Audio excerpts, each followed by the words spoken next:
Salut, c'est Landry pour encore une nouvelle vidéo consacrée au Marvel.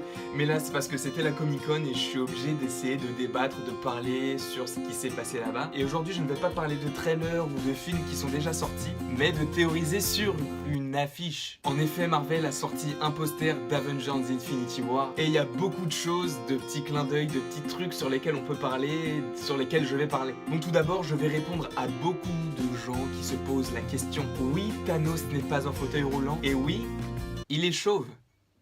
J'espère que maintenant j'ai répondu à toutes vos questions. Ensuite, nouvelle information. On apprend que le Faucon garde toujours les mêmes lunettes rouges ridicules. Mais ça ne choque personne à part moi, c'est incroyable quand même.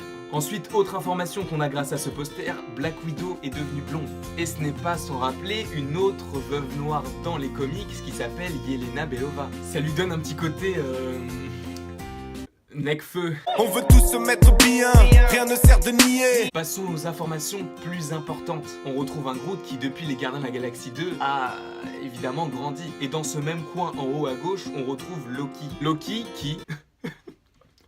Il a dit Loki qui serait donc pas mort à la fin de Thor Ragnarok. Et sur l'affiche, on a également un Captain America nouveau. Il a les cheveux beaucoup plus longs que d'habitude et il a une barbe, ce qui signifie bien qu'il a arrêté d'être Captain America pour essayer de rester incognito, tout en essayant de jouer le super-héros à sa façon, comme si c'était un super-héros clandestin. Ensuite, en dessous de Thanos, on retrouve l'Ordre Noir qui est un peu les Avengers, mais de Thanos. Ensuite, sur le côté droit du poster, on retrouve deux choses assez stylées. Donc la première chose, c'est qu'on retrouve en haut à droite du poster Bucky, qui ne semble plus être cryogénisé au Wakanda, logiquement, et qui bizarrement a retrouvé un bras en métal. Alors que dans Civil War, Iron Man, grâce à son réacteur central, déchiquette son bras en acier. Mais sachant qu'il dort au Wakanda, ne serait-ce pas un bras en vibranium, et qui est le métal qu'on produit au Wakanda? Ça soulève énormément de questions. Et attention, spoiler si vous n'avez pas vu Spider-Man Homecoming.